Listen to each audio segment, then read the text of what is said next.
Is this the dagger?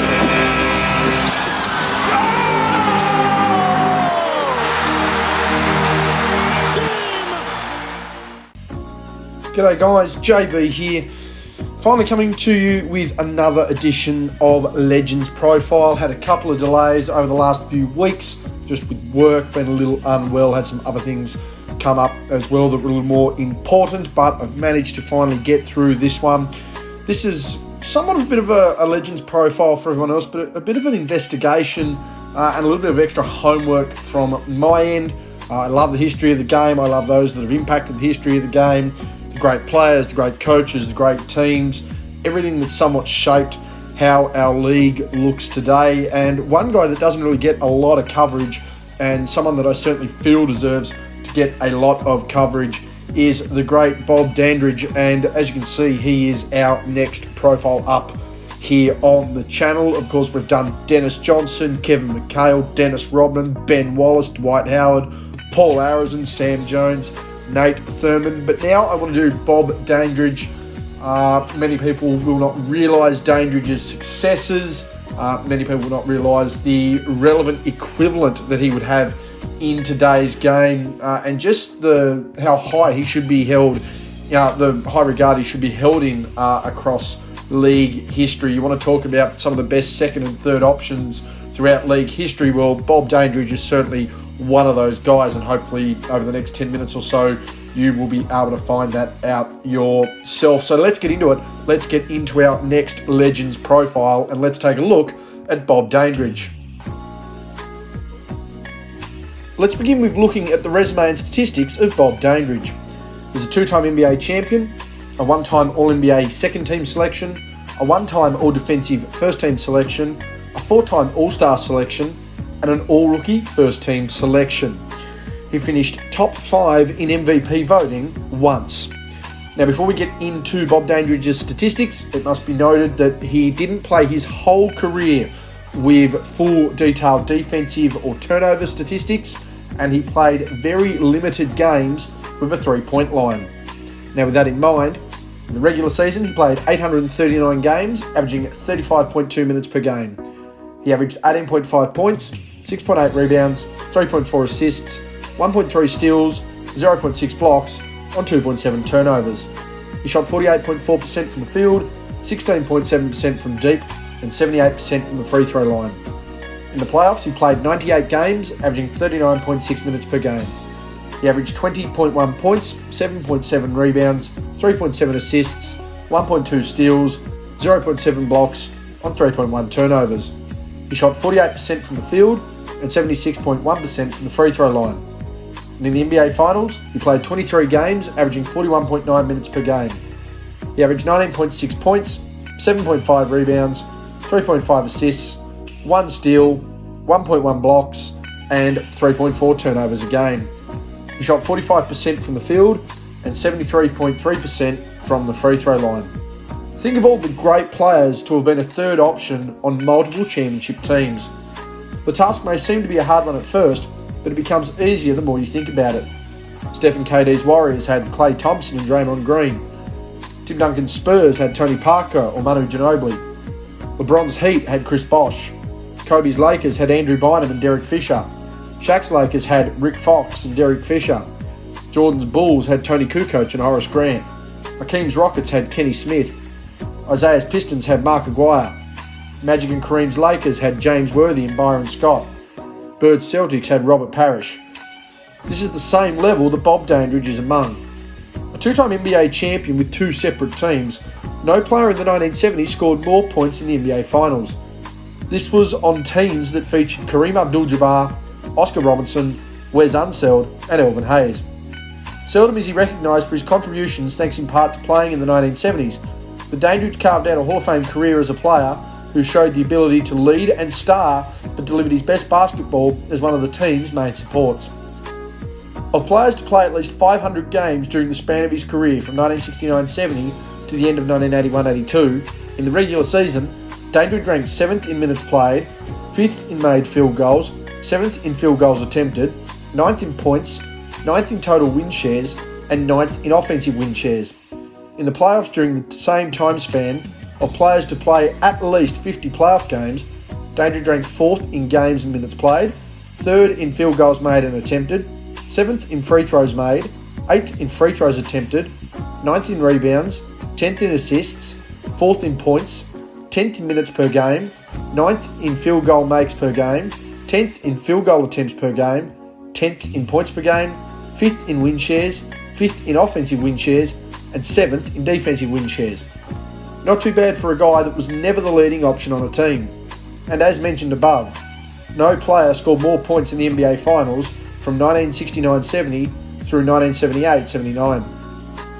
Dandridge was drafted 45th overall in the 1969 NBA Draft, a draft that was headlined by arguably the greatest player of all time and fellow teammate Kareem Abdul-Jabbar, and contained future Finals MVP JoJo White and All-Stars Norm Van Leer, Steve Mix and Butch Beard.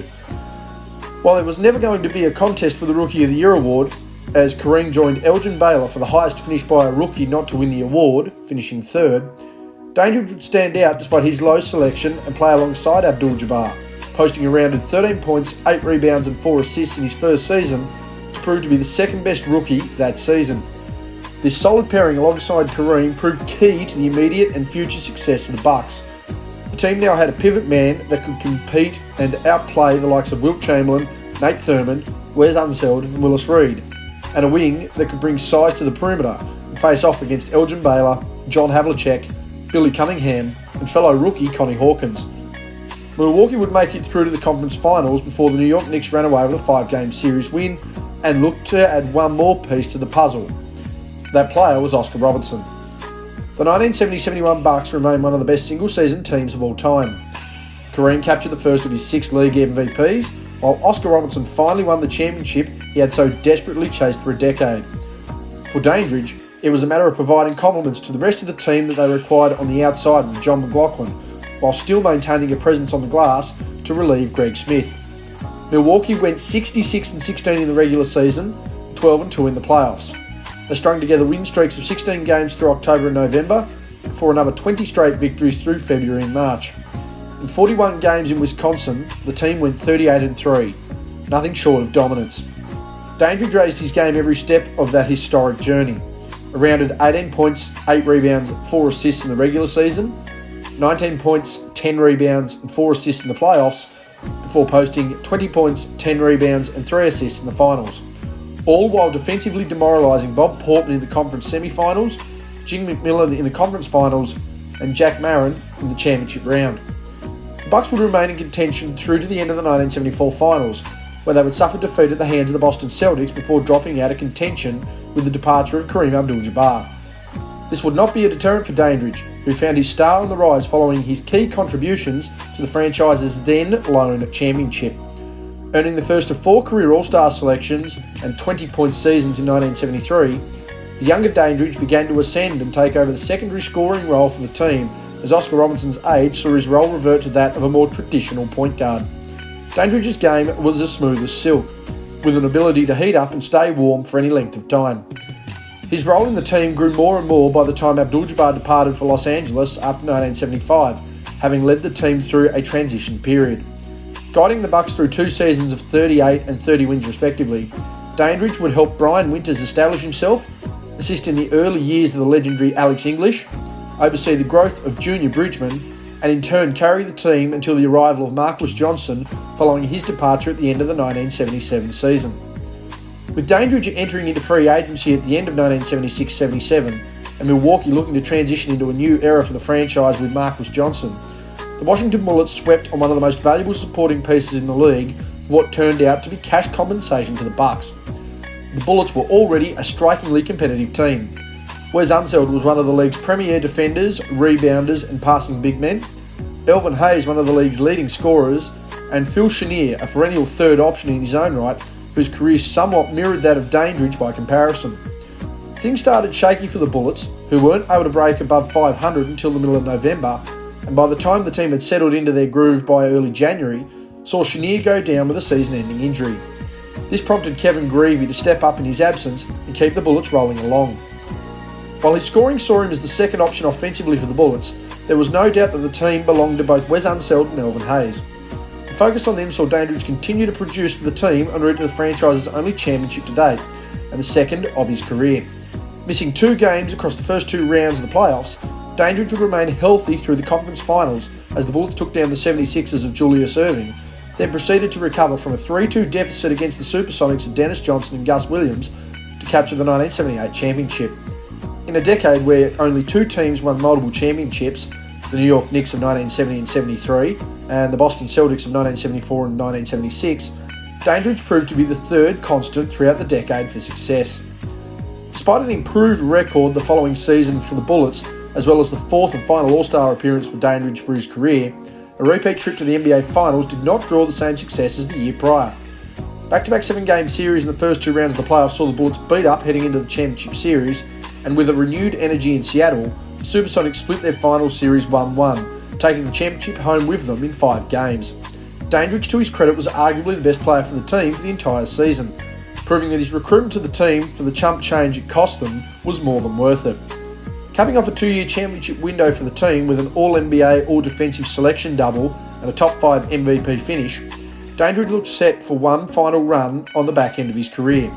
However, this would be his last season of good health, and ultimately the final time that he would be able to make a major impact on the game. Knee injuries proved to be the downfall of Dandridge's career. Playing in 78 games in 1978-79 and at least 70 games in each of his first 10 seasons, Dandridge managed just 79 games across his final 3 seasons before calling time in his career. Fittingly, he would sign a veteran's minimum with the Milwaukee Bucks in 1982 to finish his career where it all started. He began in Milwaukee with Kareem Abdul-Jabbar and finished his career in Milwaukee with other Bucks legends Sidney Moncrief and Marquis Johnson. With his number retired in Milwaukee and the immeasurable contributions he made to 2 championship teams, Dandridge would have to wait 39 years after his retirement to be enshrined into the Naismith Hall of Fame. An honour he thoroughly deserved, Dandridge remains one of the most underrated players of any generation in league history.